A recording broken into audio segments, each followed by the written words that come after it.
There is a number in this story you need to hear before anything else. 47 minutes. That is the average 911 response time on a non-priority call in a specific neighborhood of a specific American city in a specific year, taken straight from the dispatcher's own logs. 47 minutes from the moment a human being picks up a phone, says the words __quote _0 __, and waits for a uniformed officer to come through the door. 3 blocks west of that neighborhood, in the same city, with the same police department, the same chief, the same budget, the same year, the same dispatcher console, the average response is 6 minutes. 6.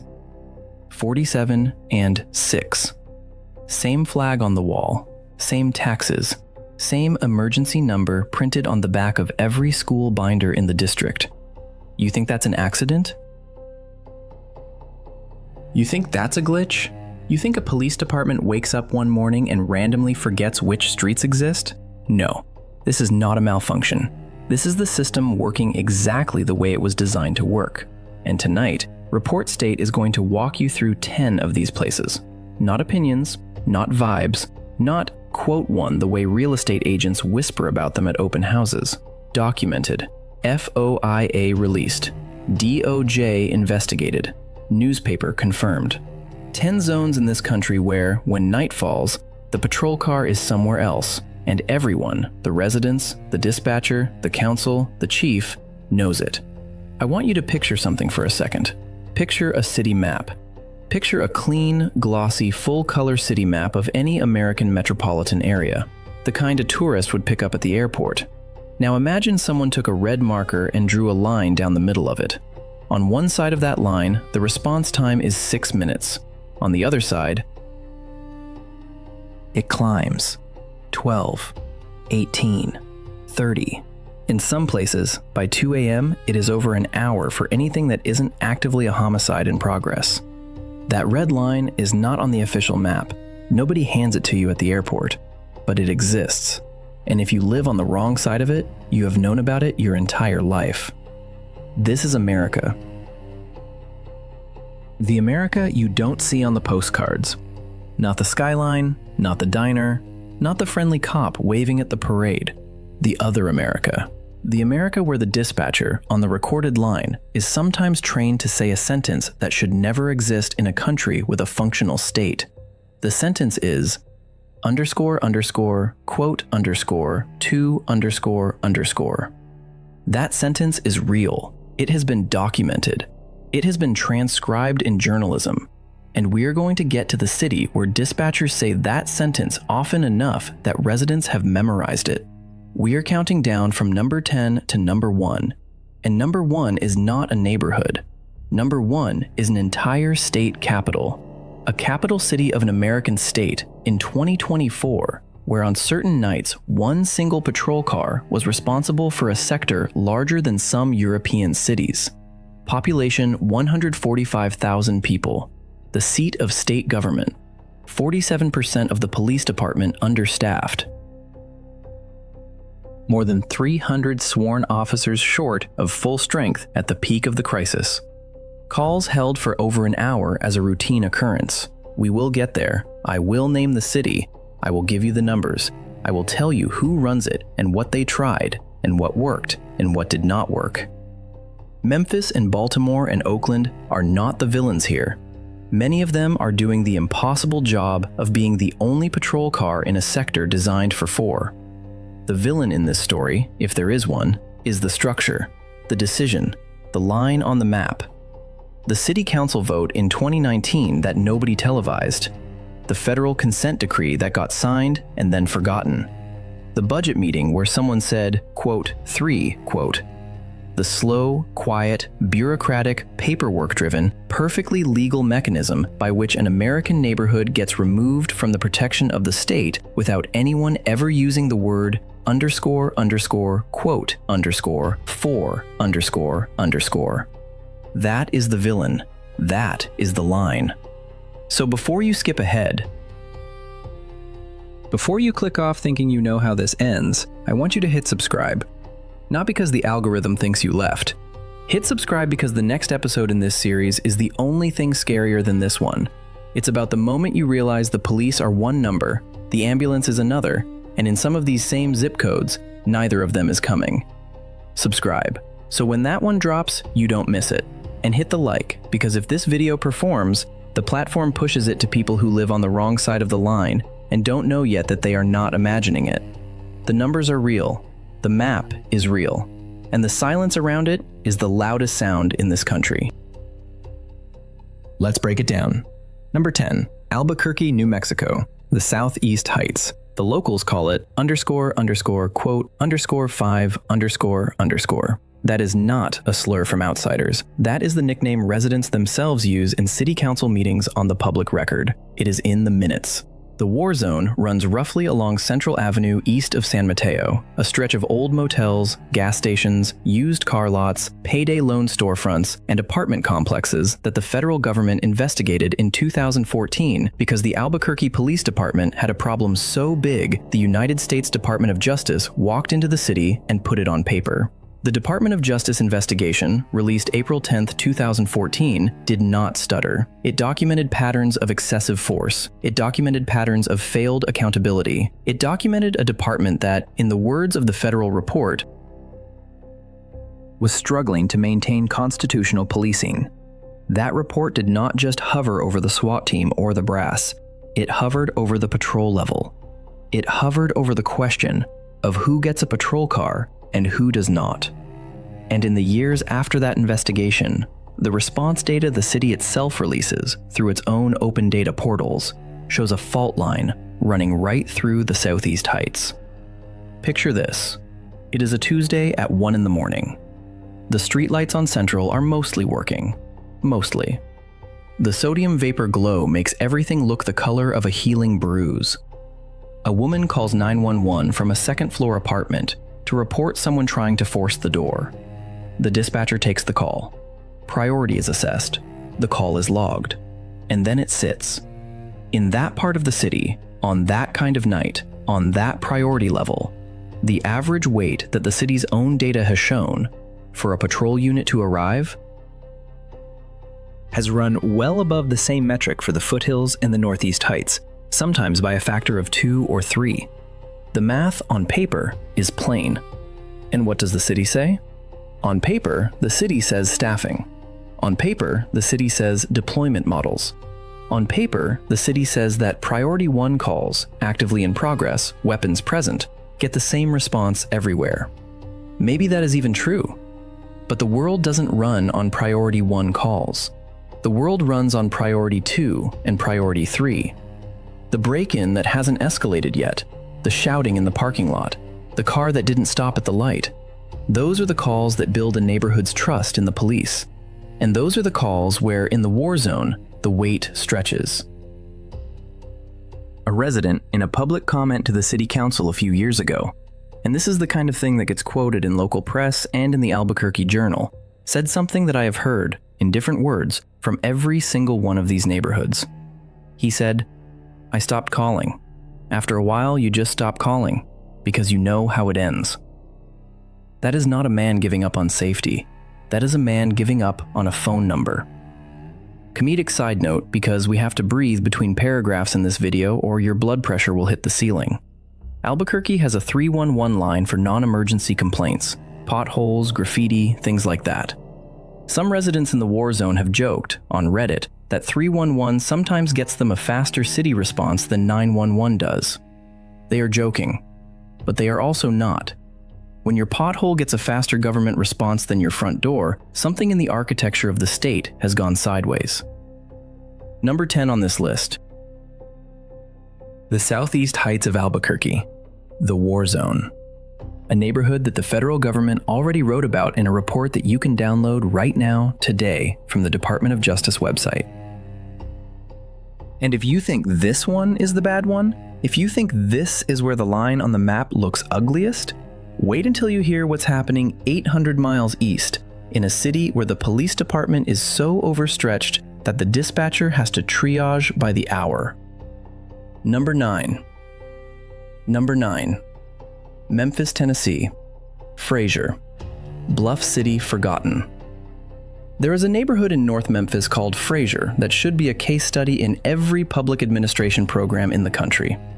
Fraser sits north of the Wolf River, north of the interstate, separated from downtown by a geography of bridges and overpasses that act like a moat.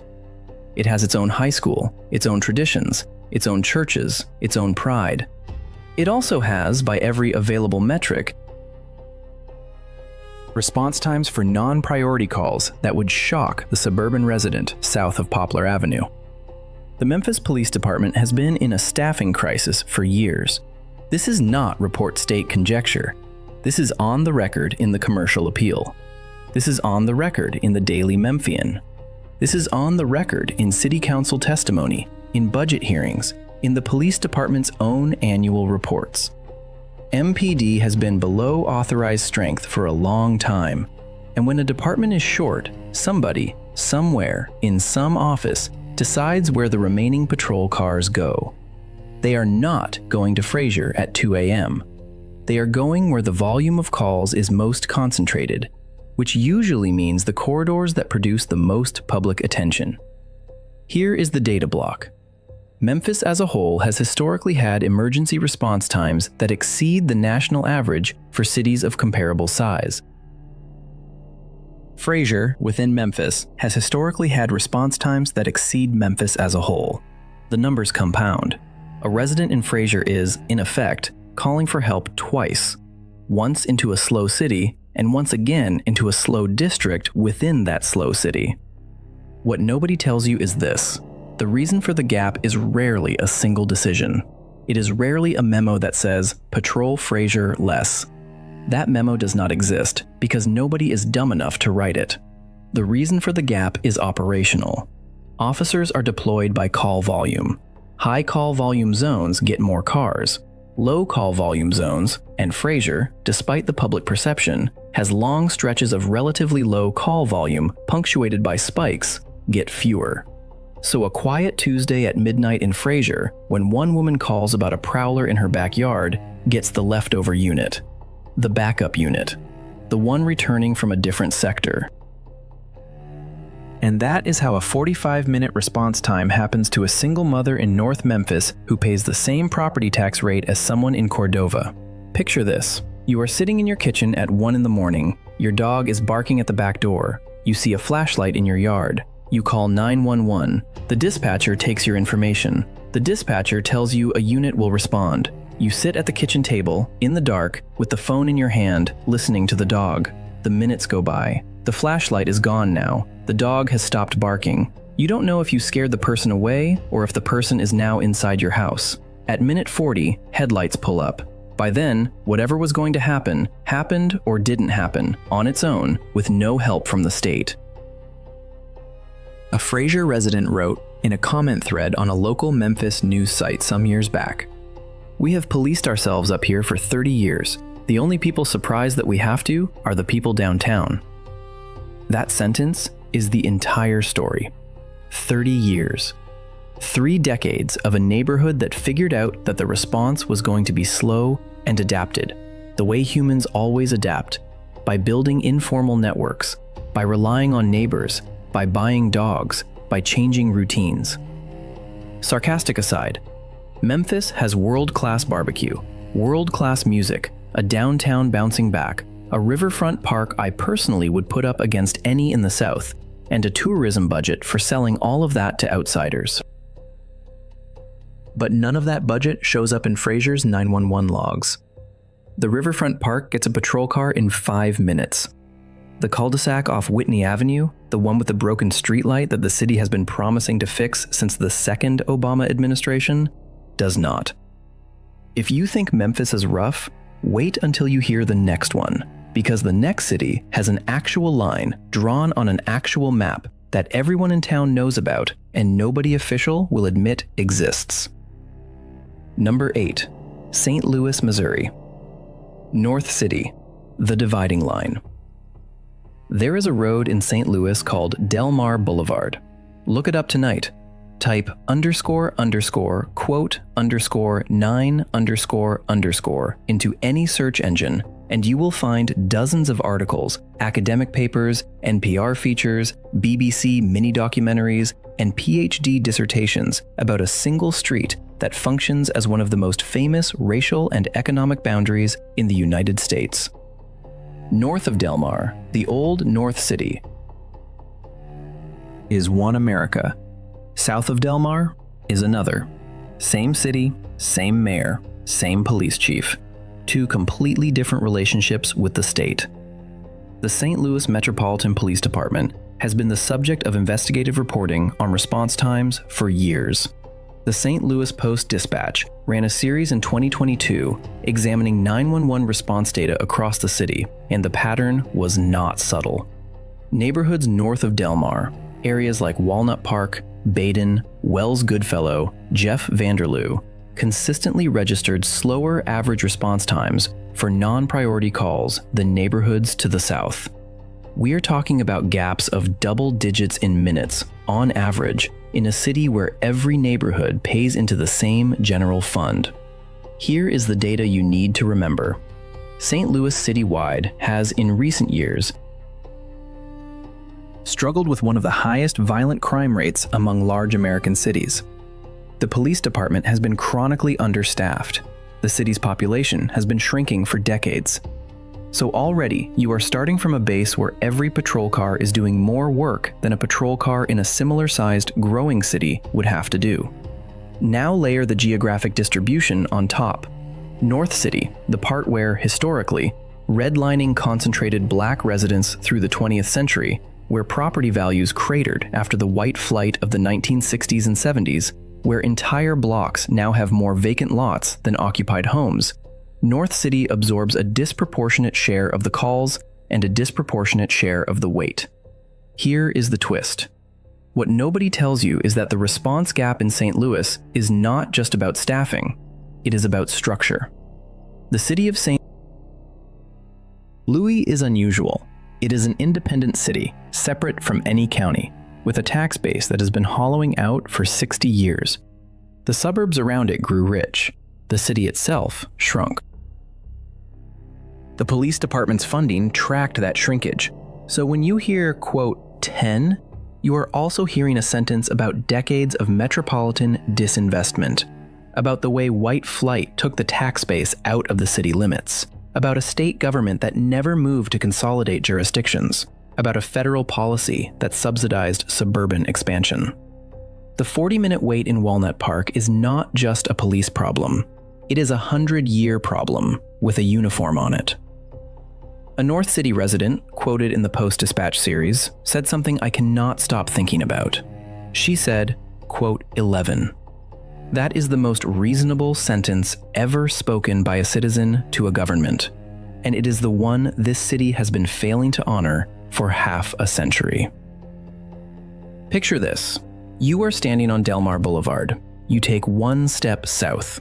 The houses are restored brick row homes with flower boxes. There's a craft brewery down the block.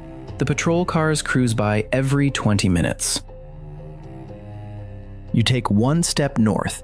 The houses on this side are boarded. The streetlights are out. The patrol car comes, and we have the data to say this, measurably less often. Same street. One step. Different country. I am going to be honest with you. I love St. Louis. I love the architecture. I love the food. I love the music. I love the way the Mississippi River cuts through the city like a verdict. But you cannot understand St. Louis until you understand Del Mar. And you cannot understand Del Mar until you understand that the response time gap is not a bug. It is the most accurate expression of what the city has been for 60 years. If you think the line in St. Louis is bad, the next city had its line drawn so thick the federal government had to step in and write a court order about it. Number 7. Number 7. Baltimore, Maryland. Sandtown, Winchester. The consent decree ghost. In April 2015, a young man named Freddie Gray died in the back of a Baltimore Police Department van. The neighborhood he came from is called Sandtown, Winchester. After his death, after the unrest, after the trials, after the global attention, the United States Department of Justice opened an investigation into the Baltimore Police Department. That investigation produced one of the most damning federal reports ever written about an American police agency. It is dated August 10, 2016. You can read it. It is 163 pages long. It documents systemic patterns of unconstitutional stops, searches, arrests, and force. It documents systemic patterns of unequal service. And in 2017, the city signed a federal consent decree, a binding agreement supervised by a federal judge, to fix it. Here is what nobody outside Baltimore will tell you. The consent decree did not fix the response gap. The consent decree was, in many ways, focused on the most egregious civil rights violations, the unconstitutional stops, the use of force, the failures of accountability. The structural distribution of patrol resources continued to be, by every available reporting from the Baltimore Sun and the Baltimore Banner and local academic studies, deeply uneven.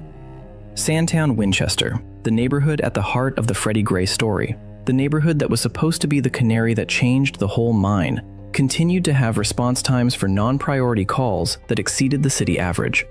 The Baltimore data is some of the most heavily studied in the country because the city has been under so much scrutiny since 2015.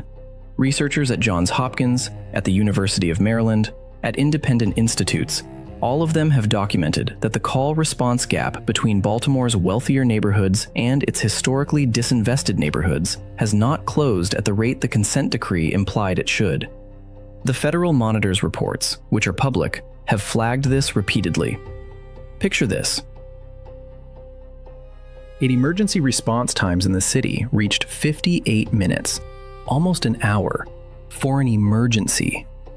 The city has worked hard to bring those numbers down. Credit where it is due. By the early 2020s, citywide averages had improved substantially. But the city is enormous and patchwork, and the improvements were not evenly distributed. Within Detroit, there are pockets, the locals call them the pockets, where the response gap remained stubborn.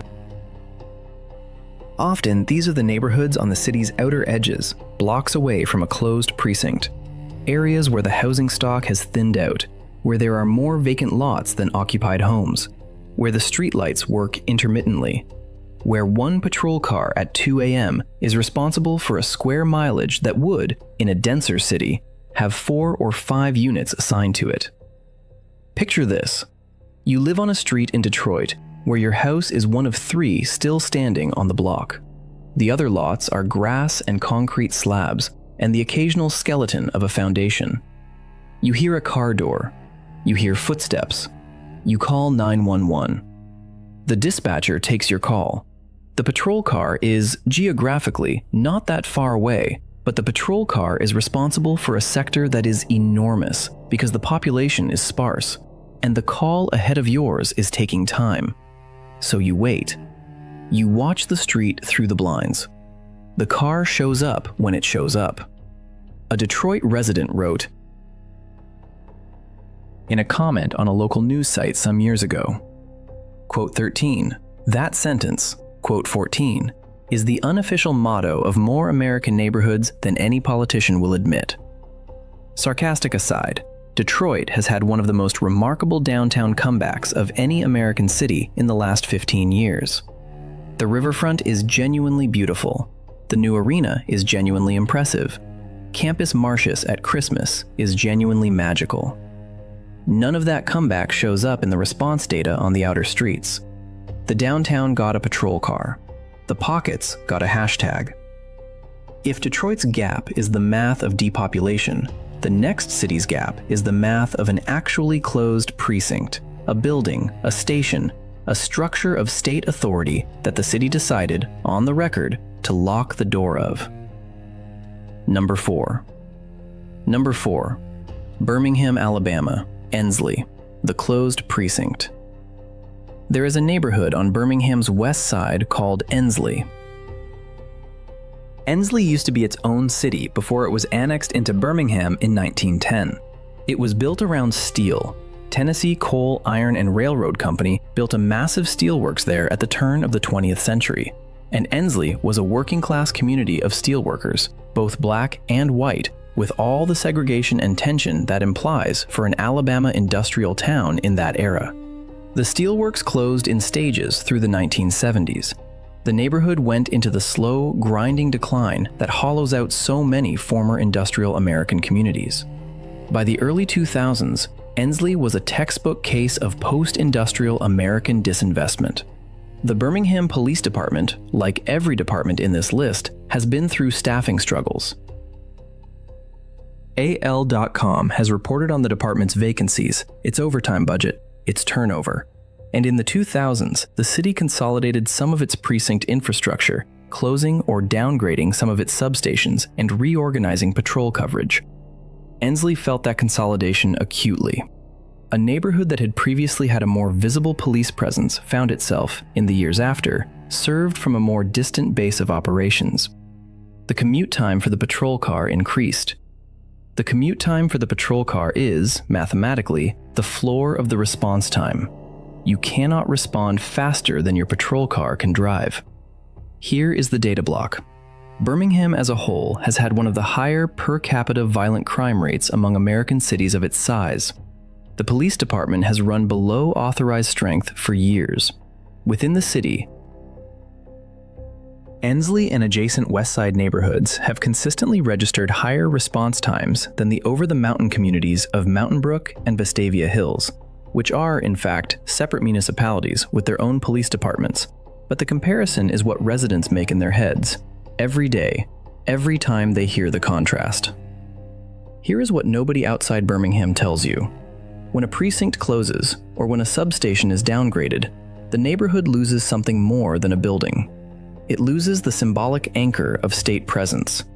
It loses the feeling that the police are of the neighborhood rather than visiting the neighborhood.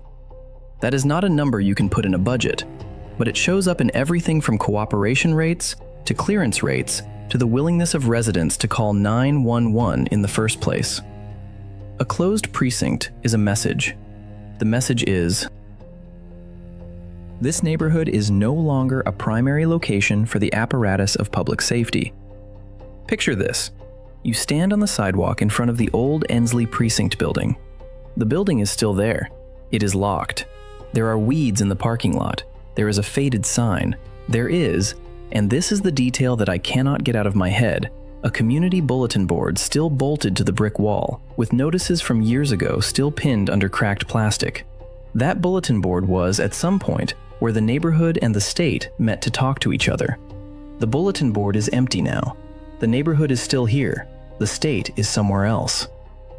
An Ensley resident, quoted by AL.com in a 2018 feature, said, ___quote_15__.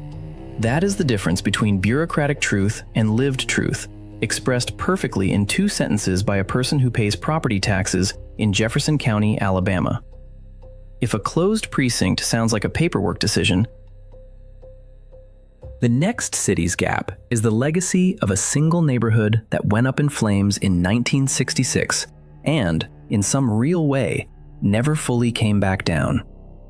Number 3, Cleveland, Ohio. Huff. The 1966 that never ended.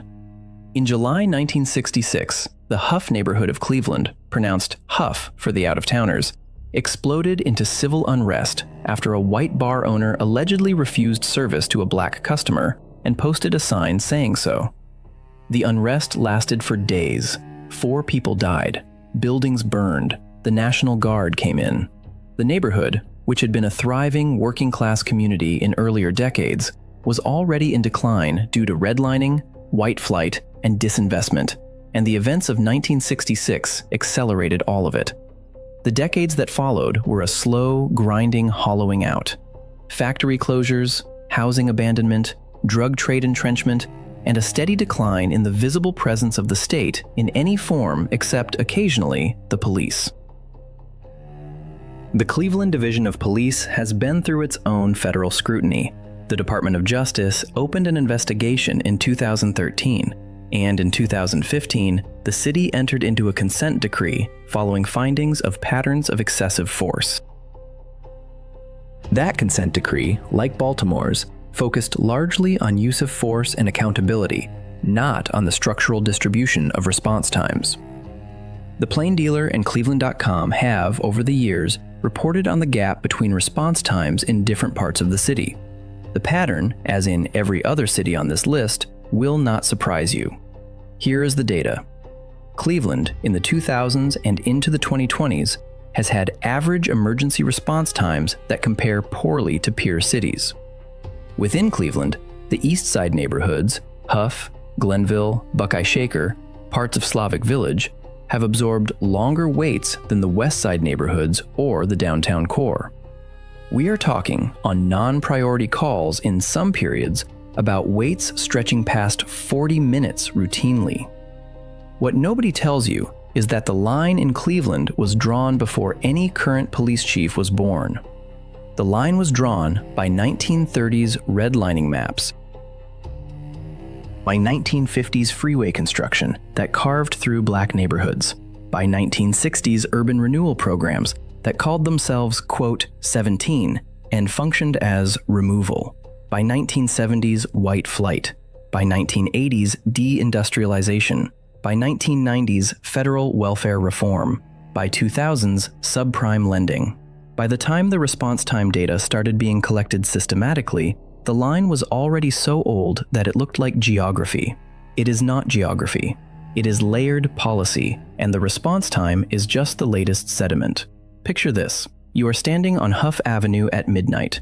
The street is empty. Most of the storefronts are gone. There is a community garden on the corner where a building used to be. There is a beautiful, well-kept mural on the side of a remaining building, painted by a local artist, depicting the neighborhood's history. You hear a sound, maybe a car, maybe a voice, maybe nothing. You think about calling 911. You decide not to. Not because you don't need help, because you have learned over a lifetime in this neighborhood that the call is a transaction with a long settlement period. A Huff resident quoted in the Plain Dealer in 2017, quote, 18 ___. That is the kind of historical compression that makes a sentence into a poem or a verdict. Sarcastic aside, Cleveland has the Rock and Roll Hall of Fame. Cleveland has a beautiful lakefront. Cleveland has a downtown that has, like Detroit, made real strides in the last 15 years. None of that downtown shine reaches Huff's 911 average. The Rock Hall got a tourism brochure. Huff got a consent decree that didn't quite stick. If Cleveland's gap is 60 years deep, the next city's gap has a freeway running through it. Literally, a highway drawn on a map that splits a single neighborhood into two completely different relationships with the state. Number two, Oakland, California, East Oakland. The highway is the border. In the 1950s and 60s, the construction of Interstate 580 and Interstate 880 cut through the city of Oakland, California in ways that fundamentally restructured the geography of who lived where, who could afford what, and who got served. Highways are not neutral. Highways pour concrete through living neighborhoods, and they tend, by every documented historical pattern, to be poured through the politically weakest neighborhoods. East Oakland, which had been a working-class community of factory workers, port workers, longshoremen, and shipyard families, a community that was Black, Latino, Asian, and white in varying mixes through the 20th century, found itself, after the freeways were built, structurally separated from the rest of the city in ways that have shaped patrol coverage to this day. The Oakland Police Department has been one of the most scrutinized in the United States. It has been under federal oversight in one form or another since 2003, over 20 years. The original case, the Riders case, involved a group of officers in West Oakland accused of systematic misconduct in the late 1990s. The settlement that followed put the department under court-supervised reform. That oversight has continued with various modifications into the present day. KQED, the East Bay Times, the San Francisco Chronicle, and academic researchers have all documented the department's struggles to staff, to retain, and to deploy uniformly across the city. Here is the data. Oakland citywide has had average emergency response times that in some recent years have ranked among the slowest of major American cities. Within Oakland, East Oakland, the neighborhoods south of the highways, including the Deep East, has absorbed disproportionately long waits. We are talking, in the worst periods documented, about averages that exceeded 20 minutes for emergency calls and significantly more for non-emergency calls. 20 minutes for an emergency in a major American city in the second decade of the 21st century. Here's the twist.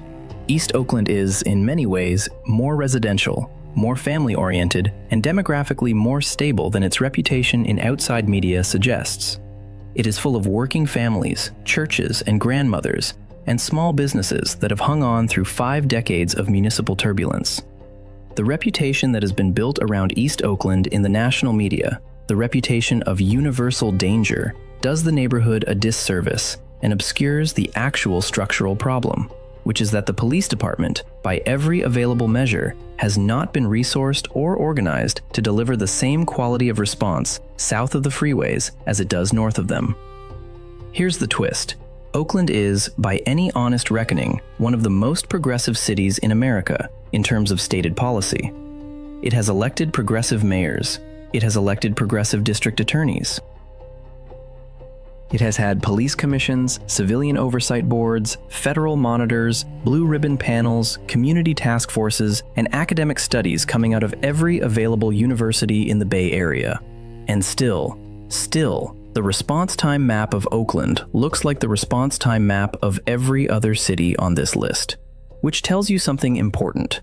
The line on the map is not a partisan problem. The line on the map is a structural problem that survives every political administration. Liberal cities have it, conservative cities have it. Cities with black mayors have it, cities with white mayors have it. Cities with civilian oversight have it, cities without civilian oversight have it. The line is older and deeper than the politics. Picture this. You stand on International Boulevard in deep East Oakland. The freeway hum is constant.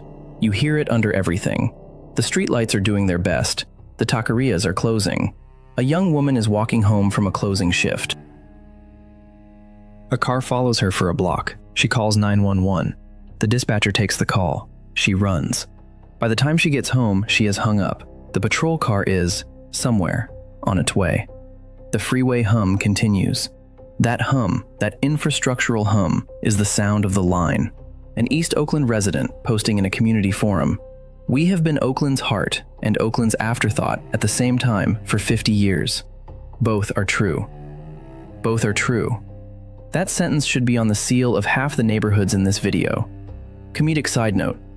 Oakland has produced some of the greatest American culture of the last 50 years. The music, the food, the political movements, the basketball team. Well, the basketball team that left, which is a different kind of betrayal. Walk through Lake Merritt on a Saturday afternoon, and you are in one of the best public spaces in America. Walk through the same city after midnight in the Deep East, and you are in a different country with the same flag on the building. If East Oakland's gap is as old as the freeway, the next one, number 1, is not a gap inside a city. It is an entire capital, an entire state capital city where the gap is the city. Get ready. Number 1. Jackson, Mississippi, the capital that calls for help. Jackson is the capital of the state of Mississippi. Population, in recent counts, around 145,000 people. It is the seat of the state government, the governor's office, the legislature, the state Supreme Court, the state agencies, all sit inside the city limits of Jackson. By any reasonable definition of how an American state should function, the capital should be among the best served, best staffed, best protected cities in that state. That is the model. That is the assumption. In the early 2020s, Jackson became something else. Jackson became the most documented case in the United States of an entire municipal capital where the basic systems of public service began to break down at the same time. The water system collapsed in 2022. You may remember the national coverage, the boil water notices, the National Guard distributing bottled water, the federal emergency declaration. That alone would be the story. But the water crisis was just the most visible symptom. Underneath it was a slower, quieter, equally devastating crisis. The Jackson Police Department, by 2022 and 2023, was operating at a fraction of its authorized strength. Reporting from Mississippi Today and the Clarion Ledger documented JPD running approximately 40% below authorized strength at the worst points of the staffing crisis, hundreds of officers short of full strength.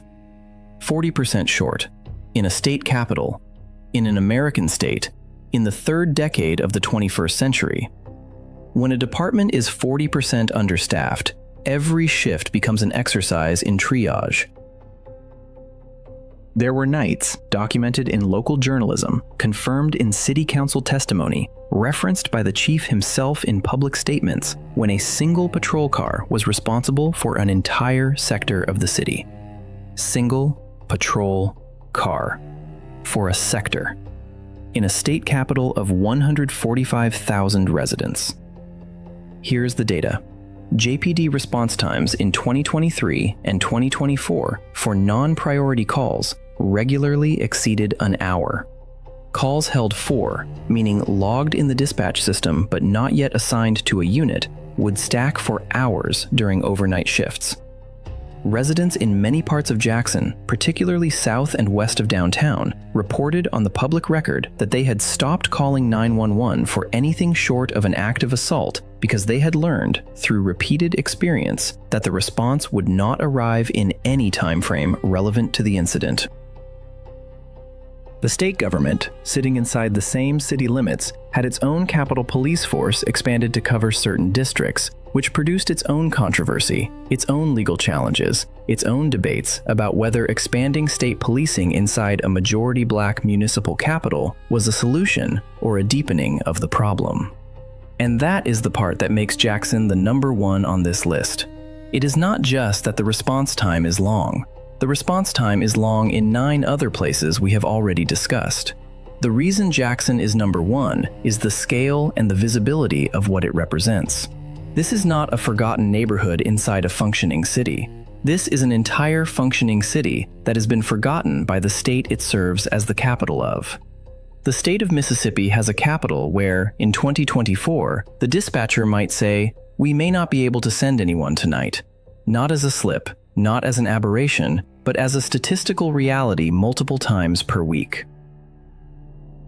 What nobody tells you is the politics of how this happened. Jackson is a majority black city in a majority white state. The city's tax base has been hollowed out by decades of suburban migration to surrounding municipalities, Madison, Ridgeland, Brandon, Flowood, that grew prosperous as Jackson stagnated. The state legislature, dominated by representatives from those surrounding suburban areas and from the state's rural districts, has had a fraught and at times openly antagonistic relationship with Jackson's municipal government for years. Decisions that, in a more functional state-capital relationship, would have produced state-level emergency support for a struggling capital, instead produced state takeovers of specific functions: water, certain policing duties, legal battles, and political theater. The federal government, through the Department of Justice and other agencies, has been involved in different aspects of Jackson's crisis.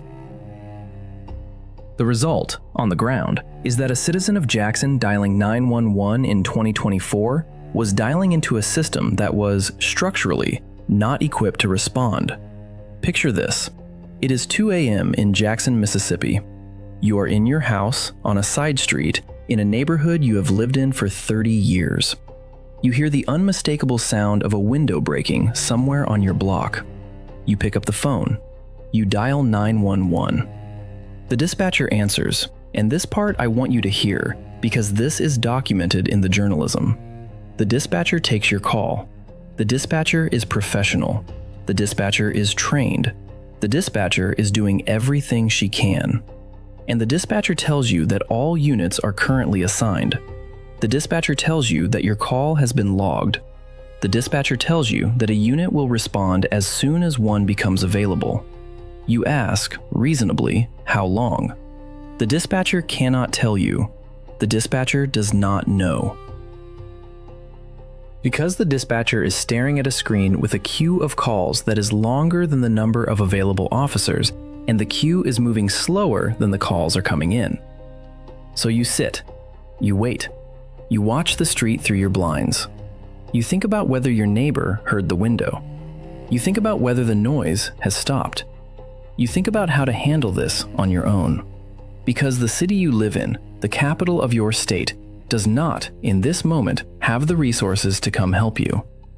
A Jackson resident quoted in Mississippi Today in 2023, "I love this city. My family has been here for 4 generations. I am not leaving, but I am not pretending anymore that the system works." That sentence, "I am not pretending anymore," is the sentence that defines this entire video. Because every neighborhood on this list, from the war zone in Albuquerque, to Fraser, to North City, to Sandtown, to the 7th Ward, to the Detroit Pockets, to Ensley, to Huff, to East Oakland, to Jackson, has at some point stopped pretending. And the pretending was the only thing that was holding the social contract together. Comedic side note that is also not actually funny. Jackson, in addition to being a state capital, is the home of Jackson State University, a historically black university with deep roots in the civil rights movement. It is the home of major medical facilities. It is the home of the Mississippi Civil Rights Museum, one of the best curated and most powerful museums of its kind anywhere in the United States. The museum tells the story of how the state of Mississippi, through the 20th century, systematically denied basic civil and political rights to the black majority of the city in which the museum sits. You can walk out of that museum in 2024, having just absorbed the historical record of the state's relationship with this city, and you can walk 3 blocks and stand on a corner where, that night, the response time will be 90 minutes. The museum tells the past. The corner tells the present. They are the same story. Callback. Remember the 47 minutes I told you about at the start of this video? The 47-minute average response time on a non-priority call in a specific neighborhood? You have, at this point, heard about waits longer than that in cities across this country, in zones the federal government has investigated, in places where the consent decrees got signed and then shelved, in neighborhoods where the precincts closed and the bulletin boards stayed up empty. 47 minutes was the warm-up. 47 minutes was the soft pitch. Jackson is the fastball. Jackson is the city where the dispatcher has to say the sentence we said earlier. The sentence that should never exist in a functioning state. "We may not be able to send anyone tonight." That sentence is the most honest sentence about America that has been spoken in the last decade. Because it is the sentence that tells you, in plain language, who counts and who doesn't. Not in the abstract, not in the rhetoric, not in the campaign ads. In the operational, dispatchable, assigned to a unit reality of public safety. 6 minutes versus 47 minutes is not a glitch. 6 minutes versus 90 minutes is not a malfunction. It is, as I said at the beginning of this video, the system working exactly as it is structured. And the structure was built block by block, decree by decree, white flight by white flight, freeway by freeway, precinct closure by precinct closure, budget cut by budget cut, suburban annexation by suburban annexation, state legislature by state legislature, over the course of a century. Here is the take. The honest measure of civic equality in any country is not what politicians say in speeches. It is not what is printed on the official seal. It is not what the tourism board puts on the postcards. The honest measure is what happens when a citizen dials the emergency number at 2 a.m. If 2 people in the same city, paying into the same tax base, voting in the same elections, drinking from the same water system, breathing the same air, get a 6-minute response and a 47-minute response, those 2 people are not living in the same country. They share a zip code prefix and a flag. They do not share a state. They do not share, in any operational sense, the protection of the law. That is the line on the map. That is what this video has been about. 10 places where you can see that line so clearly that even the federal government, in its slow, paperwork-driven way, has had to write reports about it. 10 places where the response time tells you the truth about the social contract. 10 places where, when the dispatcher picks up the phone at 2 a.m., What comes through the speaker is not just a question about your emergency. It is a question, silent, structural, operational, about whether you are the kind of person the state was designed to come help. And the answer in those 10 places has been, for a long time, not always. Not reliably, not on time, not the way it should. That is the take. Hit the like button. Hit it because you made it through 45 minutes of difficult information, and the algorithm needs to know you found it valuable, so it can push this episode to the people in those neighborhoods who already know everything I just told you and have been waiting for someone to put it on a national platform with the receipts. Hit the like, hit subscribe. Hit subscribe because the next episode in this series is the one that asks the next obvious question. If the police won't come at 2 a.m. in Jackson, in Sandtown, in the 7th Ward, in East Oakland, in Huff, what about the ambulance? What about the moment when it is not a crime, but a heart attack? What about the moment when the call is not, quote, 23, but, quote, 24? Because the response time map of American Emergency Medical Services has the same line on it. The same line, the same map, the same neighborhoods.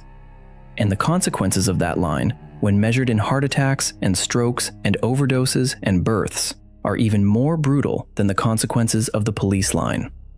Subscribe, so when that one drops, you don't miss it. This has been Report State. The line on the map is real, the numbers are real, and the silence around them is the loudest sound in this country. See you in the next one.